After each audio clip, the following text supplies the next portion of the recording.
Were there no public comment earlier than 3:30? Is that why we're waiting? Or Oh, was it? so I made an announcement that instead of starting at 3, we would start at 3:15 just to give task force members a bathroom break and the members of the public to kind of convene themselves. So, Okay. Sorry, I didn't hear that part. I no dashed when problem. I made a mad dash when I thought it was 2 minutes. So, Sorry about thank you. We'll be starting in 5 minutes. okay.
We will resume now. It is 3:15 and we will move to public comment. I will turn this over to the staff to proceed. At 4:30 p.m., we will continue the agenda.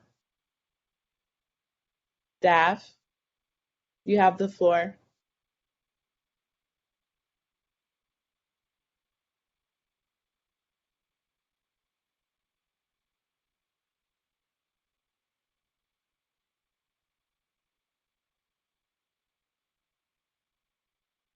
Group, if you're on, I think your audio is muted.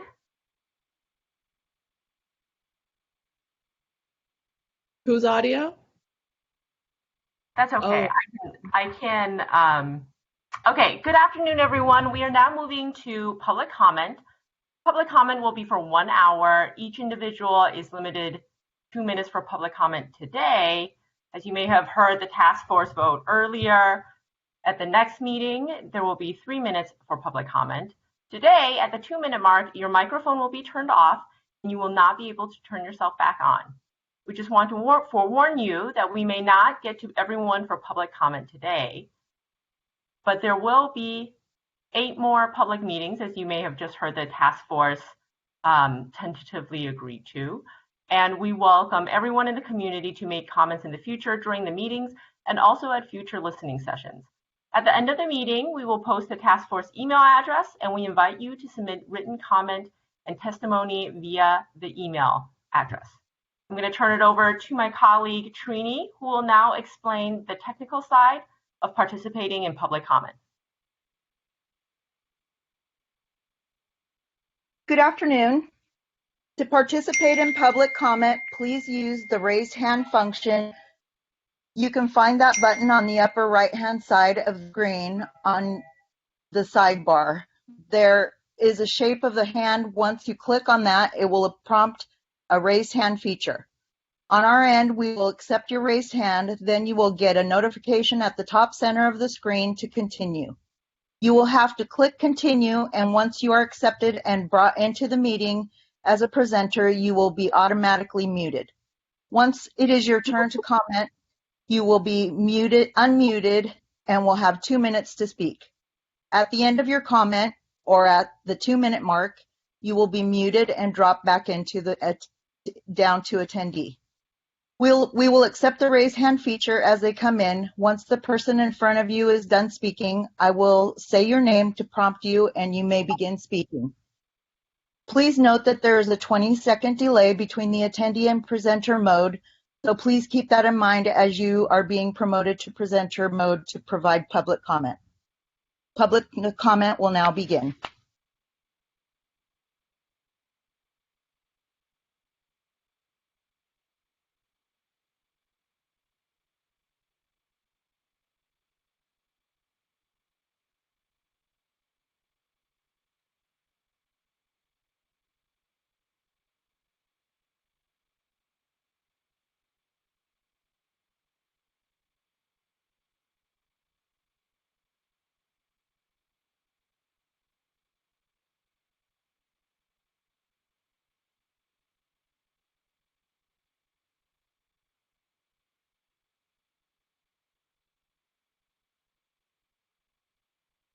Harvey Brody, you may now begin speaking. You have 2 minutes.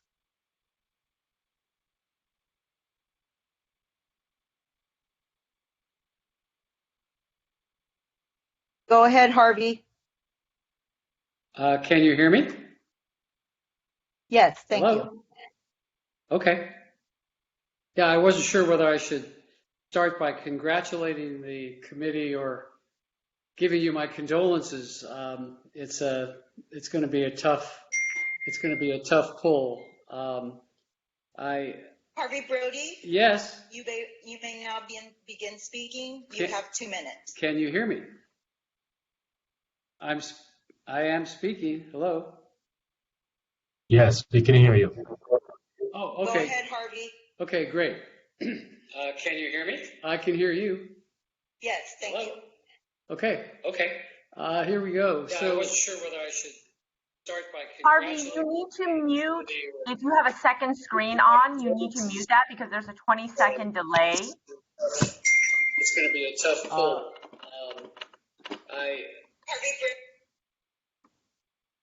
Is that still working? Yes, you can go ahead and make your public comment, please. You can't hear me? Yes, that's right. We can hear you. Please make your I see. public comment. Okay. Well, let me first congratulate the committee, and it's an awesome responsibility and a wonderful opportunity. And I just want at the outset wish you all the best. I've been watching all day, and it's a bit of a slog, but this early phase I think is critical.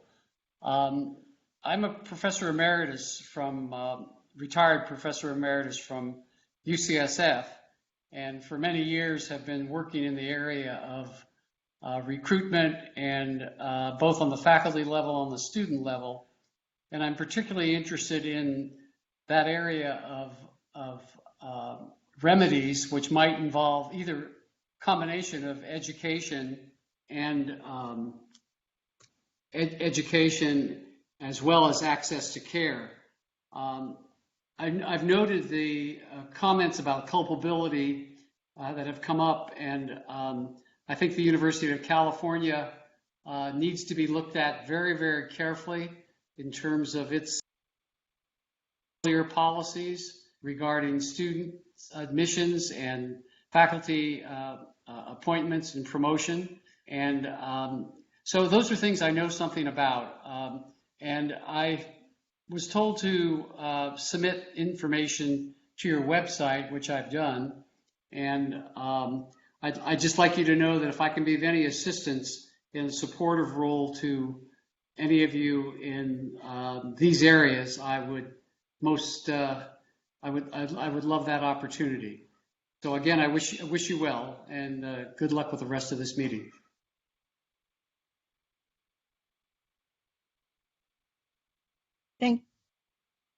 Thank you, Harvey.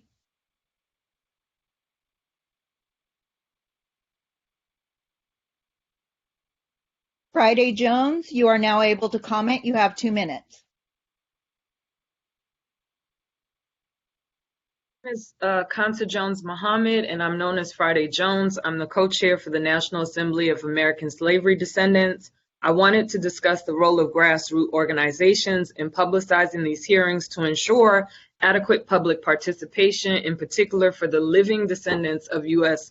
chattel slavery. AB 3121, Section 8301.4D states the task force may enter into contracts for the purpose of conducting research, surveys, preparing reports, performing other activities necessary for the discharge of duties of the task force with state departments, agencies, and other instrumentalities, federal departments, agencies, and private entities. I want to recognize Tammy Mack, KJLH Radio, Stevie Wonder, and Fox Soul for allowing NAASD Los Angeles the opportunity to utilize their platforms as a grassroots organization to publicize today's hearings for the task force. We would be more effective in canvassing areas in Los Angeles with written materials, phone banking, and town halls listening sessions with monetary and administrative support from this body to more meaningfully engage the descendant community in Los Angeles. I also recommend the commission look into the SBA Navigator program, which utilizes hubs and spokes for targeted community engagement. I want to submit experts to be engaged by the task force, including Dr. Sandy Darity and Kirsten Mullen, authors of From Here to Equality, Richard Rothstein, author of Color of Law, Deborah Archer from the New York School of Law, Dr. Shiroki Holly from Culturally Responsive, Lakeisha Martin, the Vice President of the African American Farmers of California. The U.S. Census, I'd like to see a report on immigrant African Caribbean populations, their timelines for entry, exit, and residency in the state of California. This body must hear from the experts that the descendant community knows will add insight, data, and value to this process for our specific benefit. Thank you so much for your time. Thank you. Thank you.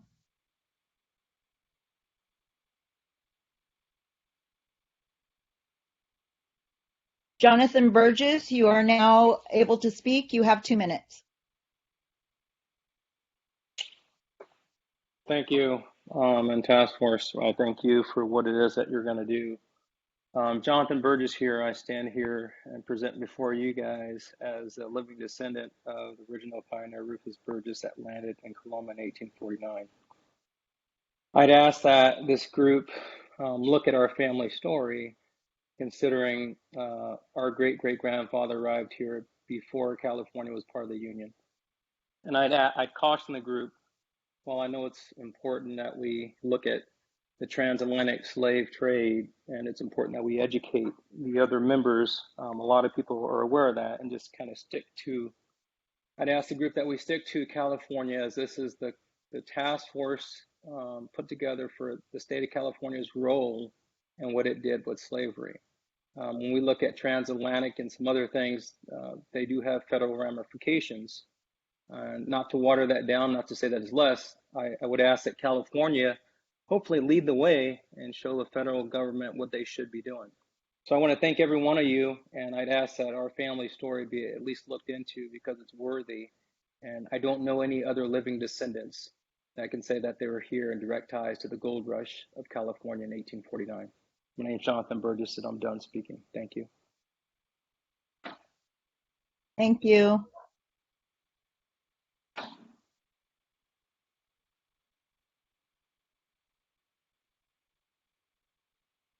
Adam Frankel, you are now able to speak. You have 2 minutes. Hello. Earthjustice supported passage of AB 3121 last year and is proud to continue supporting the important work of this task force and its partners today. We look forward to working together with each of you, members of the task force, and our partners in the environmental and racial justice movements to continue carrying this work forward. The task force has already begun the important undertaking of gathering evidentiary documentation of the institution of slavery and the brutal legacy it left in the U.S. and its colonies. The harms that this legacy continues to perpetuate on Black communities across the nation manifest themselves in multi-layered and intersectional ways across many sectors. To be done right, the process of determining compensation and eligibility will take considerable time and effort. We look forward to working with all of you and supporting this process as it continues. As Earthjustice attorneys, every day we have the privilege of representing and working in partnership with leaders fighting for racial and environmental justice across the U.S. Environmental racism is but one feature of the systemic racism that drives shockingly disparate rates of death and disease for Black people. We know that in addition to that fight, Black communities are also resisting other compounding injustices that stem from chattel slavery and its legacy, racist policing and courts, mass incarceration of Black people, disinvestment in education, housing, healthcare, and access to capital. We believe this process is an important, albeit long overdue step toward reckoning with the violent anti-Black racism that has defined much of our history as a nation and as a state. This work aligns with our organizational commitment to support the movement for Black lives and upholds our core values of justice, partnership, inclusion, and equity. We are humbled to stand in solidarity with those leading this work and are eager to move forward in partnership with all of you today. Thank you.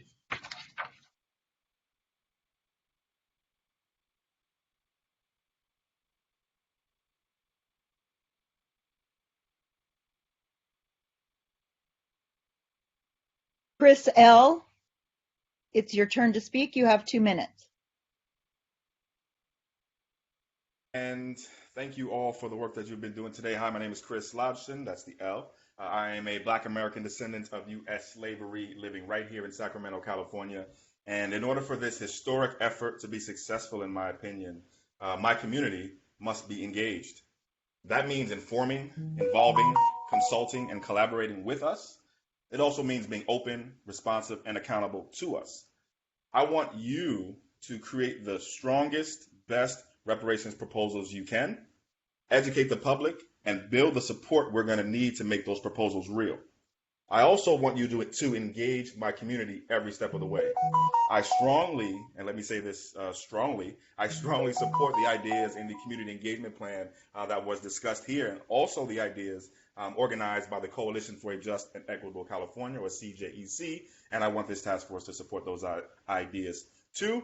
And you can support that, and you can do that by creating a community engagement plan that includes those ideas, which it sounds like you already have. Last thing I'll say is thank you to ETM Media for live streaming this entire reparations hearing right now on YouTube and on Facebook. Thank you so much. Have a great day.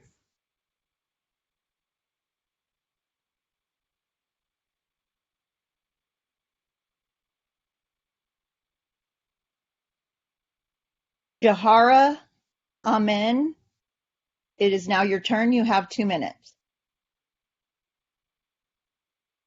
Task Force distinguished members. My name is Jahara Aminara Al-Kibalan Ma'at in the sacred Ohlone indigenous land now known as Oakland, California. I am a life member, past national male co-chair, and West Region representative for our National Coalition of Blacks for Reparations in America, and in COBRA. I thank you all again for agreeing to serve on this extraordinary effort for truth and justice, and to uncover and expose centuries of horrific, often state-sanctioned and state-imposed crimes against people of African ancestry.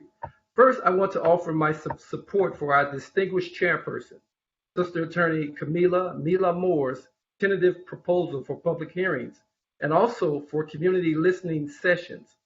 Please post that on the task force website so we can see more details, which we weren't able to capture everything today. We will also be offering suggested experts and scholars from NCOBRA and others in this field for possible presentations to this body. Second, to increase public participation and act in a truly open and democratic manner, I again, as I did last month, encourage the task force to hold all its future meetings and/or public hearings on Saturdays. My experience has shown that this would give more of our current and former residents, workers, scholars, students, families, and organizations greater access and opportunities for fuller engagement in this process. Finally, as regards to the budget, I encourage you to do your best within what was initially proposed. However, if it is merited, the task force budget can be and should be revised, including increasing per diem allowances to carry out this monumental assignment and first in the U.S. statewide reparations for African Americans effort. We will have a California state budget between 250 you have and reached 300 the million. 2-minute limit. If you have further comments, please feel free to email us. Thank you.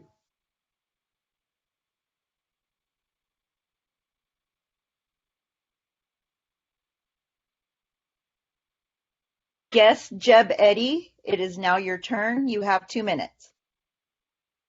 My name is Jeb, J-E-B, the old Southern name after a Confederate general.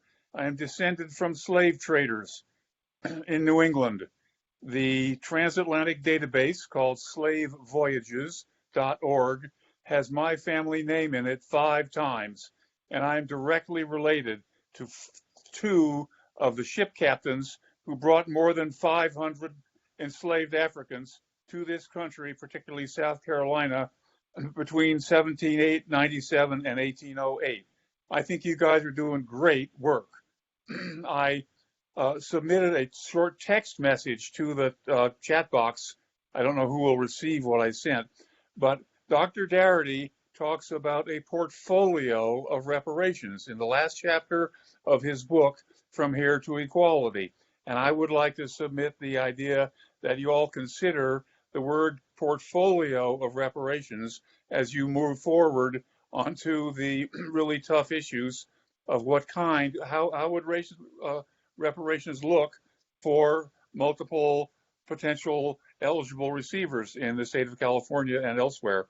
So you're off to a great start to tear really, really tough challenges.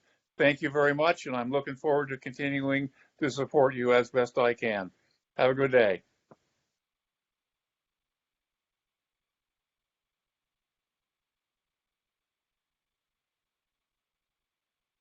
Sharice Cryer, it is now your turn. You have 2 minutes.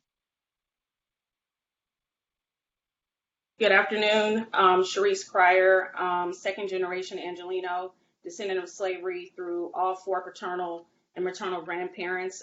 This session today is excellent.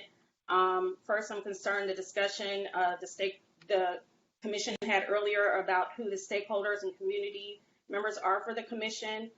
This bill started in the legislature over a year and a half ago. I'm suggesting that the commission goes back to the organizers groups and individuals who advocated for and amended the bill. There are several attorneys on this commission, and we're looking at statutory interpretation. You always go to the legislative history. I'm asking, please look at the legislative history and the recorded testimony of individuals who advocated for the bill. There's a reason special consideration is given to descendants of American slavery. Also, this committee is supposed to be concerned with fundamental fairness surrounding reparations, historical injustices for those impacted by slavery.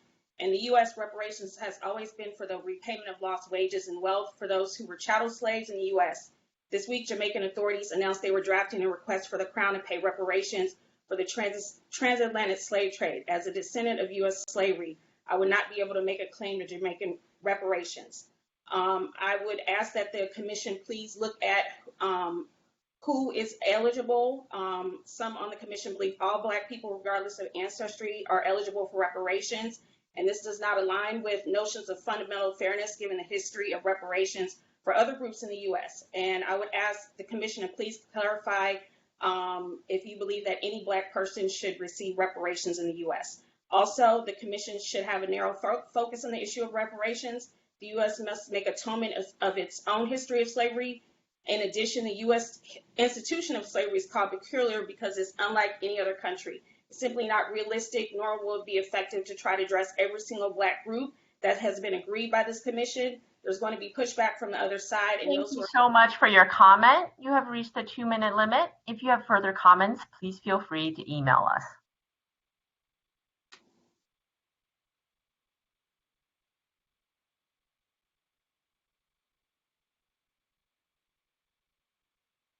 Oriana, it is now your turn to speak. You have 2 minutes. Hello, can you hear me? Yes, we can hear you. Please start your public comment. Okay, yes, hi. So my main concern is, and I'm not sure whether this is going to be addressed or not, is for Black entrepreneurs, you know, for people that actually want to, you know, maybe get those personal loans or get those loans in general. How are you guys going to be addressing that so we can build our own communities? Also, like with not that much Black businesses, I guess, around, especially here in California, or just I can't find them, how is the money just going to be circulated? You know, like that's like the main thing, you know, it's going to be going outside of different communities, and then how can we build, you know, our own community up? So that's just all I have to say. I hope I made sense. I've been an entrepreneur for over 10 plus years, and I'm doing very well, and I know that that's like an important factor in order for us to build our communities. So yes, that's all.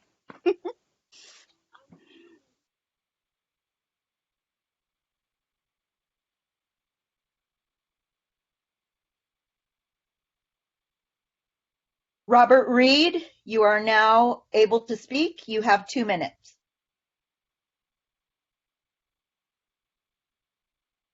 Can you guys hear me? Yes, we can hear you. Please start your public comment.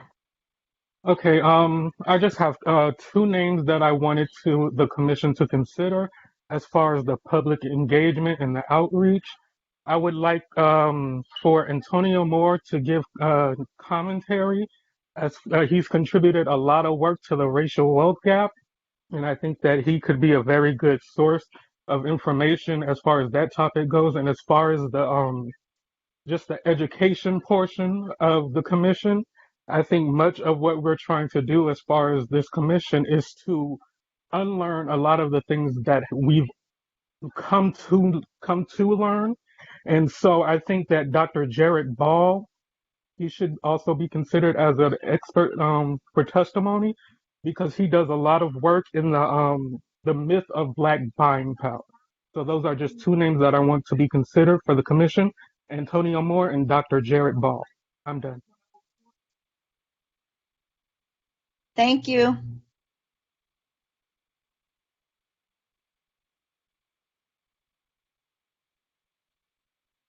Kevin, you are now able to speak. You have 2 minutes. Oh, okay. Can you hear me okay? Yes. Okay, perfect. So first and foremost, I would like to say I would recommend Antonio Moore and Sandy Darity as far as, for them to testify.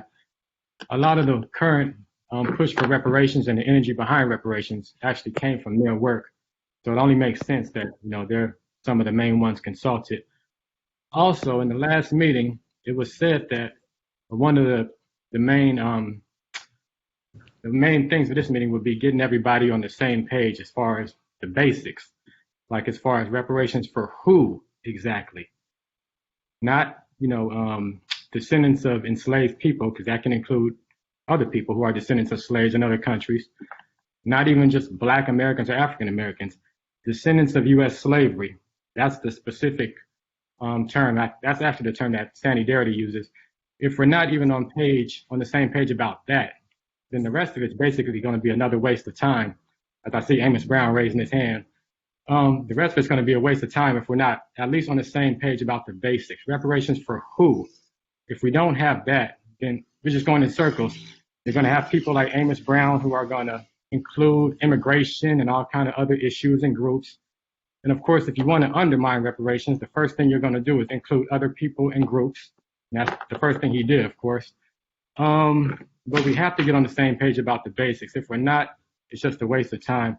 Anybody who's been pushing reparations and the people who actually brought the energy behind reparations, well, that's the first thing they're going to tell you. Reparations for who? For who? For who? If we don't get on the same page about that, the rest is a waste of time. By the way, that's extremely disrespectful to bring up other groups and other issues when we're talking about reparations for U.S. slavery. Black Americans, descendants of U.S. slaves, are the only Thank you so much group for your comment. You have reached the 2-minute limit. If you have further comments, please feel free to email us.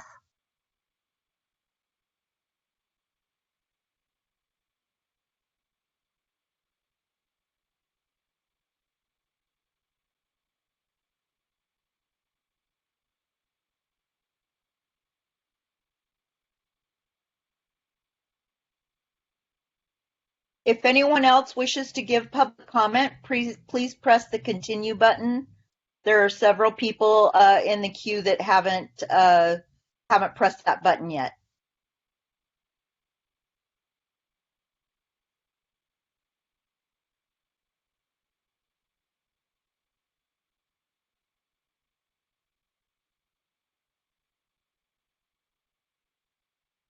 Just to repeat, Cerise Cryer, Kevin, Michelle Burton. You have to accept our acceptance. Very awkward, I know. It is in the same place where you raised your hand.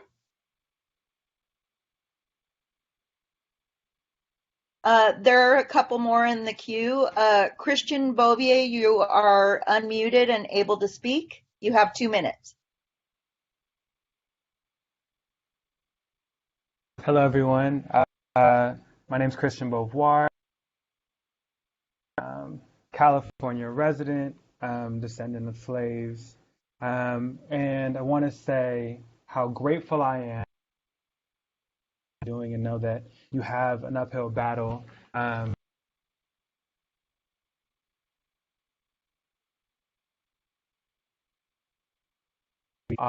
you all are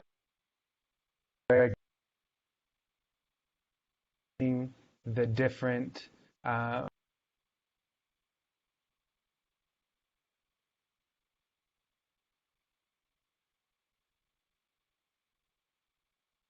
Mr. Beauvoir, you're breaking up. petition. I'm wary of the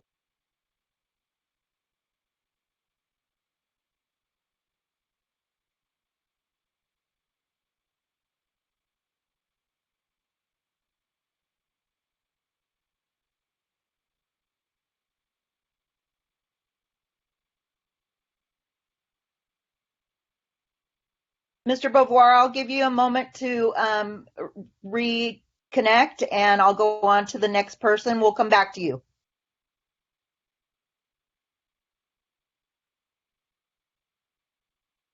Michelle Burton, you are able to speak now. You have 2 minutes. Great, thank you. Can you hear me? Yes. Wonderful. Hi, my name is Dr. Michelle Burton, Chief Strategy Officer for Community Health Councils in South Los Angeles.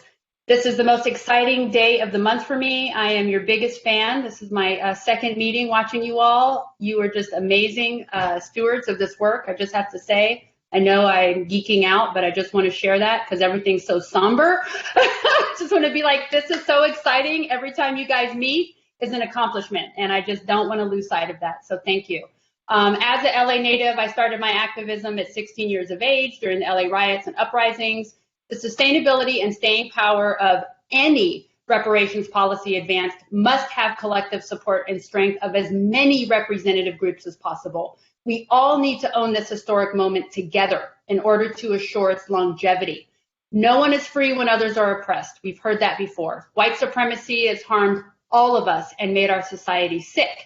It is a disease from which we all suffer, and like COVID, is a worldwide pandemic that has been long ignored in service to capitalism and wealth accumulation. When we define community and community engagement, it must be done broadly with restorative justice and those who have suffered the most harm at the center. With that, I certainly agree. I look forward to supporting this work and just want to, again, impart that, my efforts at Community Health Councils, along with our other partners in South LA, is one of community engagement. Would love the opportunity to be a part of those conversations to support this.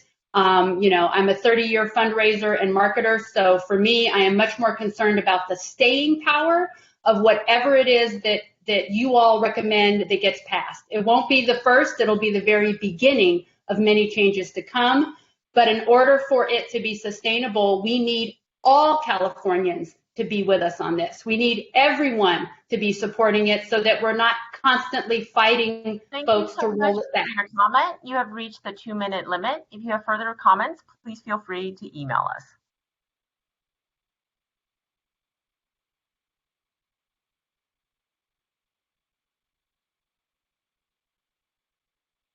Sarafi, you are now unmuted and have 2 minutes. Great. Hi, I'm Sarafi. I live in Humboldt County, historically Caddo land, and I'm coming at this naively and from ignorance. But I remember the last meeting had a big presentation slide illustrating all the boxes of different departments in California's executive branch. And from my perspective, I would really like to see 2 proposals from each, targeted at each one of those departments in each one of those contexts. To me, that makes a lot of sense as a practical thing. Naively, I would think that a big group of folks that are involved is beneficial, and a large diverse array of folks supporting it. I was imagining hearing about this leading up to it, that it would be watch events, and we would have parties, and people would be anticipating it and contributing it, and it would be everybody's kind of maybe thinking of how could I do my little part, and it's sort of a California wide thing where everybody can get involved. For my thing, I'll be a little bit off the norm and say that following Professor Carol Anderson's identification of the Second Amendment as being used for racism, I'd like to counter that and hope that oppressive efforts to take arms back from Black citizens should be reverted, and the task force should consider boosting gun ownership among descendants of American enslaved people.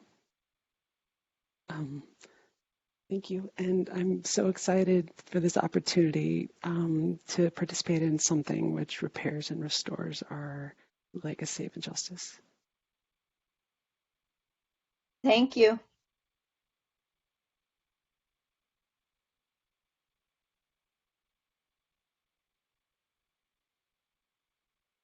Chad, you are now unmuted and are able to speak. You have 2 minutes.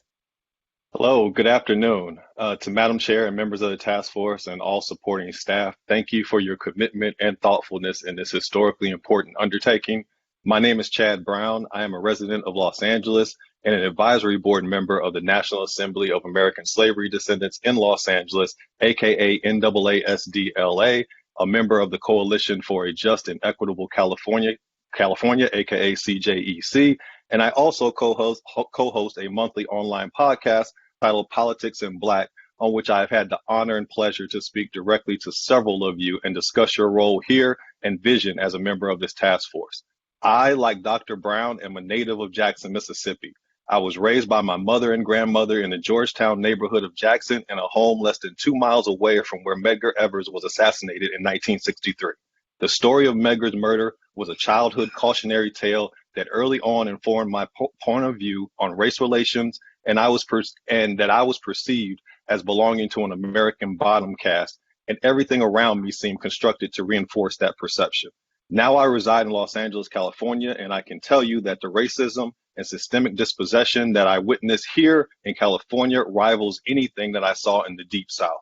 You have a monumental task ahead of you in that you are not only seeking to redress and restore the Black American California community, but also setting a template and tone for the nation and federal government to finally make good on its promise of economic justice for Black Americans who are the descendants of persons enslaved in the U.S. On behalf of myself, my family, and my ancestors, thank you for your selfless service. I applaud your focus on community engagement, and I very much look forward to the outcomes. Thank you, and you all have a great day. Thank you.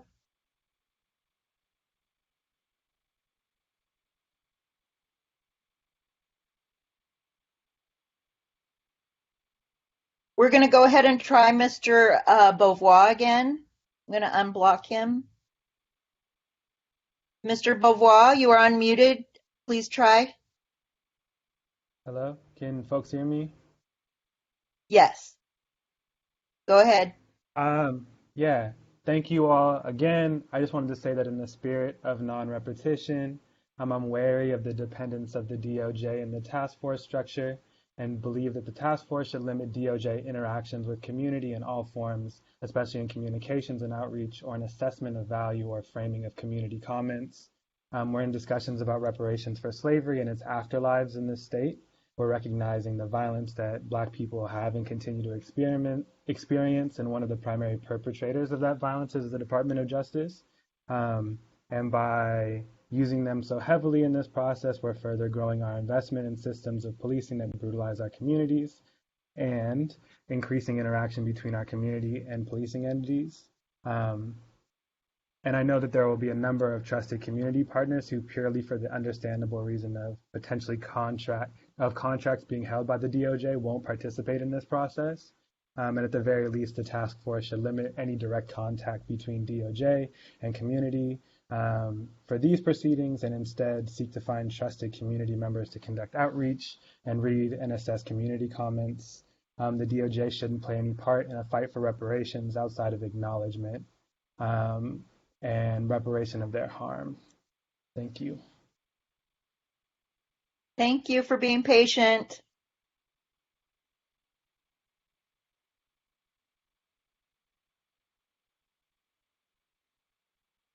Marcus Champion, you are now unmuted. You have 2 minutes to speak. Hello, everyone. My name is Marcus Champion. I'm a native of Inglewood, California. I'm also a board member of both the National Assembly of Slavery Descendants Los Angeles, as well as the Coalition of a Just and Equitable California, also known as CJEC. I would like to thank the task force and Chair Moore for this undertaking. This is not easy. It's a lot involved in the process, and I just want to commend you all for stepping into the gap and doing what is necessary to make sure that justice is served. I would ask that the members of this task force consider all forms of reparations. And it's not necessarily because of this conversation today or the first meeting in June, but typically when prominent figures are speaking on reparations these days, they tend to look at it as a more symbolic undertaking and not necessarily looking at the holistic view of reparations, which includes all sorts of forms, including monetary compensation. And so I would also like to ask that you make the community a partner in this. I know a big part of this meeting has been talking about community engagement and outreach. If we examine the Japanese redress as well as Holocaust reparations, you would see that it was really the testimonies of the public, the testimony of the victims, an examination of the history of what actually happened that created the groundswell and the political will to be able to make sure that everything was done properly and done to the fullest extent of what it needed to be done. And so I'd just like to thank you all for letting me speak today. Continue the good work. Keep it up. Thank you.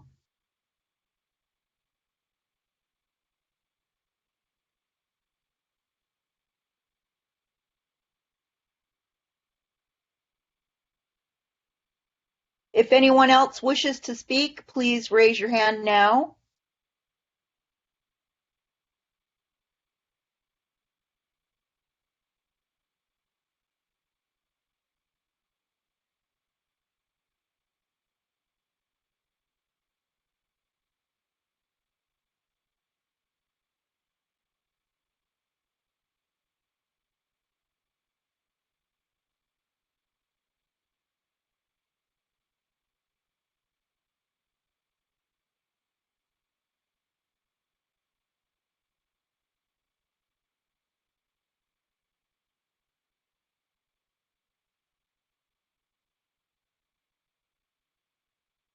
I believe that was the last speaker, folks.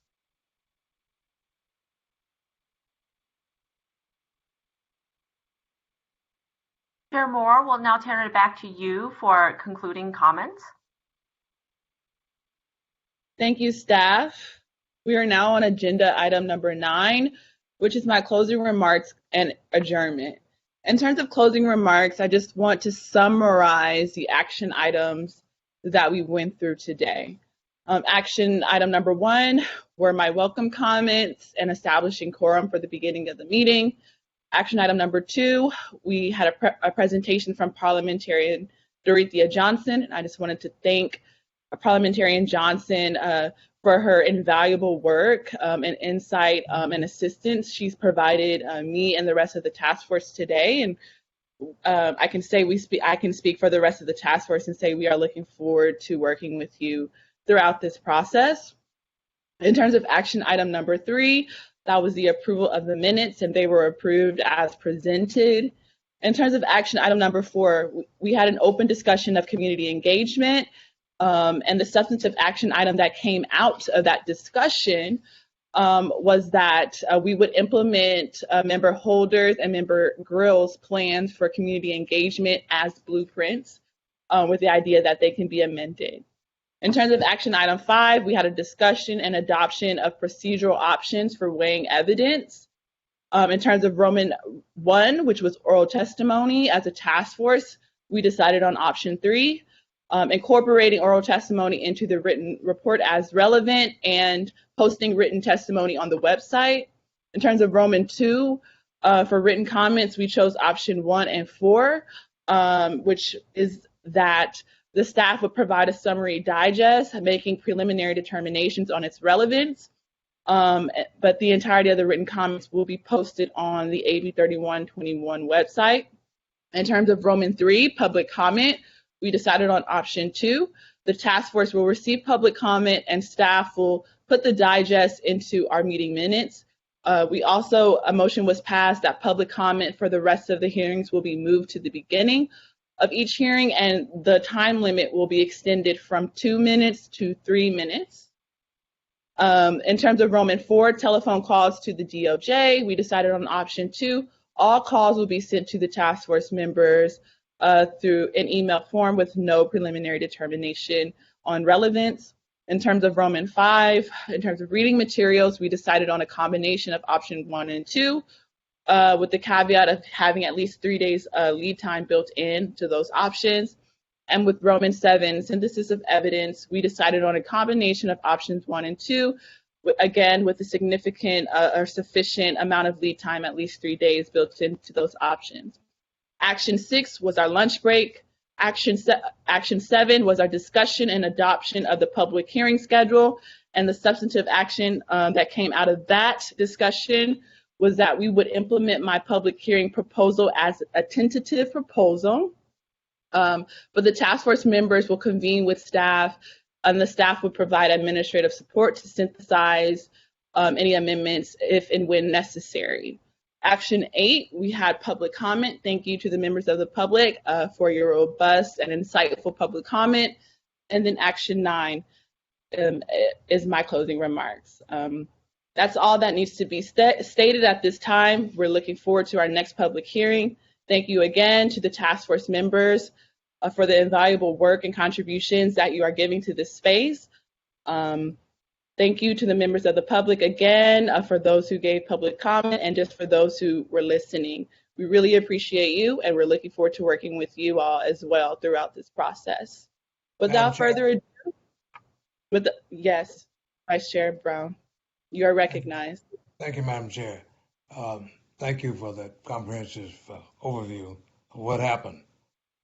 I want to make it palpably clear that my comments regarding immigrations has nothing to do with my being xenophobic or nationalistic.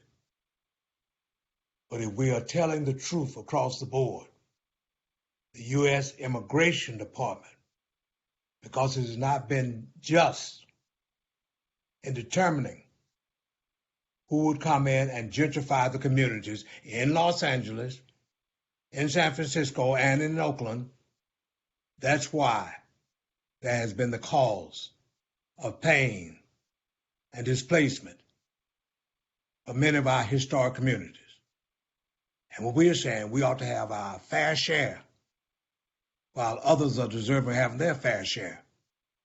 And that's being morally consistent, and we have to tell the truth if we are talking about righting the wrongs that have been perpetrated against specifically African Americans here in this state of California, north, south, and the central area, all over.